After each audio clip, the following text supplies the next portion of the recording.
Hey there, Matt Petty again. This is Thursday the 29th. This is the third day of the Northwest Arkansas ice storm. I'm better off than most people here. I've got a gas stove, so I just cooked up some warm oatmeal. Even though have a gas heater, I have electric ignition, so I don't have any heat. You can see it's pretty cold in here. As I look out my kitchen window, I see just my neighbor's yard is littered with branches. I've been getting updates from SWEPCO as of this morning, or excuse me, as of last night at 8 o'clock.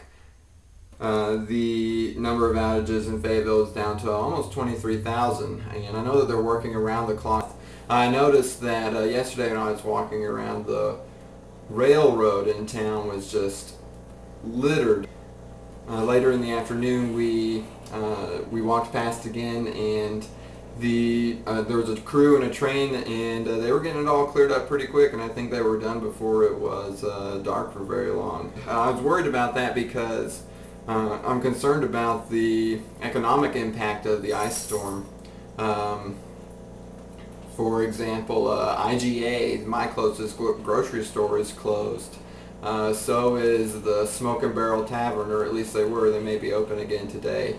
There are several businesses that are closed, and there are a lot of people that are making do with what they have, or having to take advantage of emergency shelters and aid like that.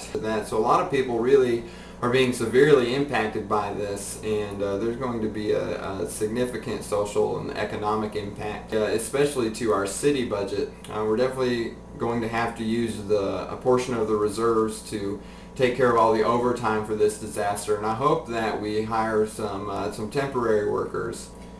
If you haven't been walking around, even today, there's still a lot of power lines down, there's still a lot of trees down. Some of the roads are still blocked in one lane, some in two lanes, but very few in two lanes now. Our transportation crews are doing a really good job of getting things cleared up. The bike trails are, well, at least the Frisco Trail yesterday was impassable. Streets are our highest priority, and I think that's the best thing for the city. But I wonder how long it's going to be before the parks and the trails get cleaned up. In Wilson Park, there was a lot of destruction there. One of the biggest trees down in the main open space area where people play frisbee and soccer and kickball and that sort of thing. One of the biggest trees there was split 3 ways all the way to the ground. And I know that there's similar things in the other parks as well.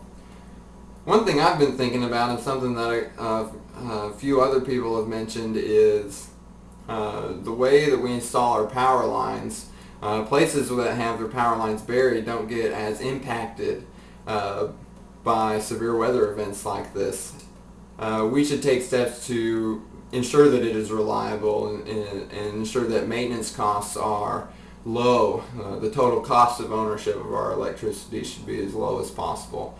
And I really think that, especially in new developments and in appropriate overlays or things like that, that we should begin to bury our power lines in order to protect us from events like this. I mean, it's been 3 days in my house like this. Very cold. My pipes haven't frozen, but again, I'm much better off than a lot of people in this storm. If you need to get to an emergency shelter, you can check out the Central United Methodist Church. You can check out the Boys and Girls Club. That's for Fayetteville. There are several emergency shelters throughout the area. There should be a notice posted in the newspaper if you can get to a newspaper. Check out my image gallery there. There's some impressive visual evidence of the destruction here. So thank you, and until next time.